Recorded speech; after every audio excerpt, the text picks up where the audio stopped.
From Victories Live, We're Move Home with Capital City Live. Thank you, guys. See you often in my head. I wish to be with you and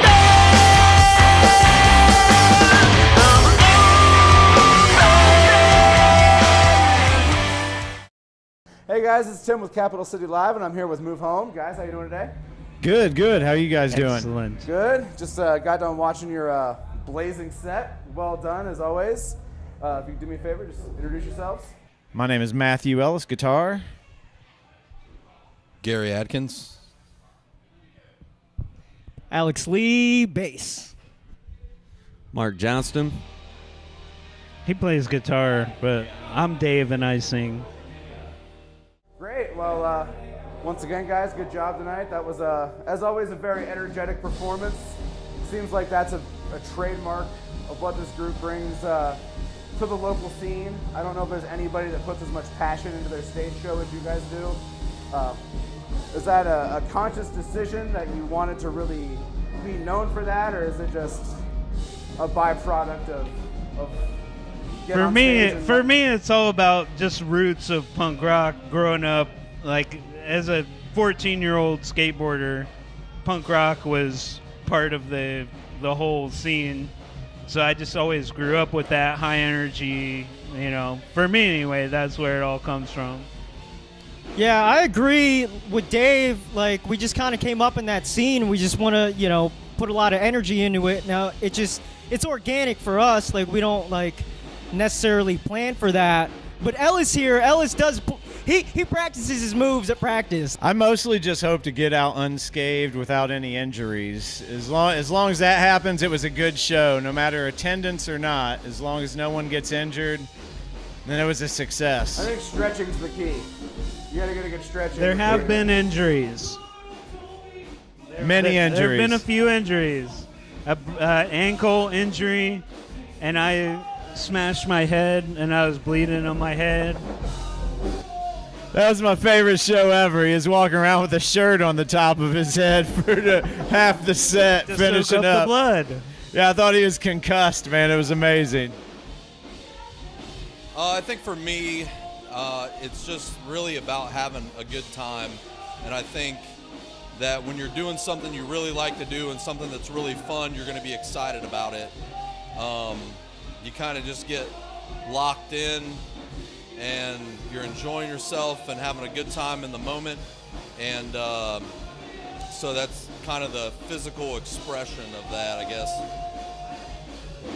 Now, I see you over here nodding and declining comment. As the newest addition to the group, did you find it intimidating to come into something that's that ferocious on stage?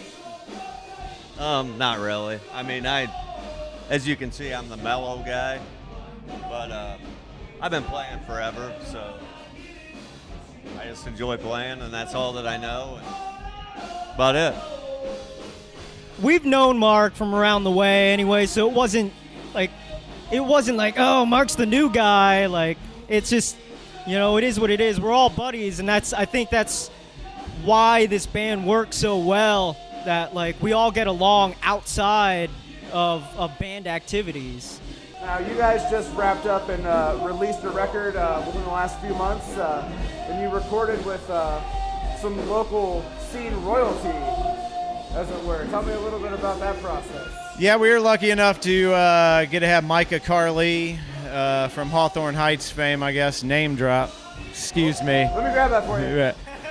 We were lucky enough to have him engineer and record our record. It was a long, trying process, but we're all really proud of what it kind of produced and everything we put into it. And we just had a little airplay last night on CD 102.5, and it was great to hear that production stand up against everything that gets played on the radio from day to day, and to hear it side by side. It was really flawless. So it was something that I don't think you can get in a normal basement studio or things like that. We really poured a lot of heart and soul and finances into it, and we're pretty happy with everything. And, working out there, looks like you guys made some inroads in Dayton. Looks like you spent a lot of time out there between recording, playing shows.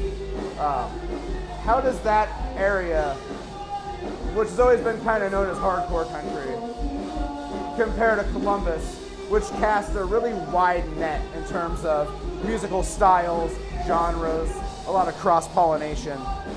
How do you think the two stack up against one another?